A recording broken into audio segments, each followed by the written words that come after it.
পয়লা June থেকে অন্নপূর্ণা ভান্ডার বা যুবশক্তির টাকা আপনার ব্যাংক অ্যাকাউন্টে তখনই ঢুকবে যখন আপনার ব্যাংক অ্যাকাউন্টে ডিবিটি লিংক করা থাকবে।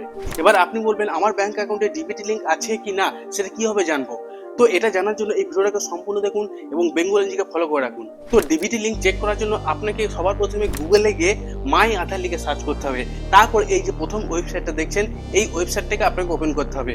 ওয়েবসাইটটাকে ওপেন করলেই দেখতে পাবেন আধার সার্ভিস বলে একটা অপশন আছে, এখানে ক্লিক করতে হবে। এখানে ক্লিক করার পর আপনি এখানে আধার লিঙ্কিং স্ট্যাটাস নামে একটা অপশন দেখতে পাবেন, তো আপনাকে এখানে ক্লিক করতে হবে। এখানে ক্লিক করার পর আপনি এখানে দেখতে পাচ্ছেন লগ ইন একটা অপশন আছে, এই লগ ইন অপশনে ক্লিক করে আপনার আধার নাম্বার এবং এখানে যে ক্যাপচার কোডটা দেখছেন এখানে ফিল করার পর আপনার আধারের সাথে যে মোবাইল নাম্বারটা লিঙ্ক আছে সেখানে একটা ওটিপি যাবে, সেই ওটিপিটা পুট করে আপনাকে এখানে লগ ইন হতে হবে। লগ ইন হওয়ার পর ডিবিটি লিঙ্ক স্ট্যাটাস চেক করার জন্য আপনাকে এখানে ব্যাংক সিটিং স্ট্যাটাস যে অপশনটা দেখছেন এই অপশনে ক্লিক করতে হবে। এখানে ক্লিক করলে আপনি দেখতে পাবেন আপনার ডিবিটি অ্যাক্টিভ আছে না ডিঅ্যাক্টিভেট আছে।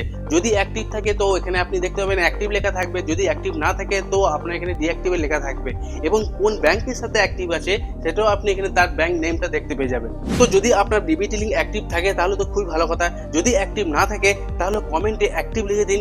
আমি কি হবে আপনি আপনার মোবাইলের সাহায্যে অ্যাক্টিভেট করবেন ডিবিটি লিঙ্ক সেটাও আমি প্রসেসটা বলে দেবো নেক্সট ভিডিওতে।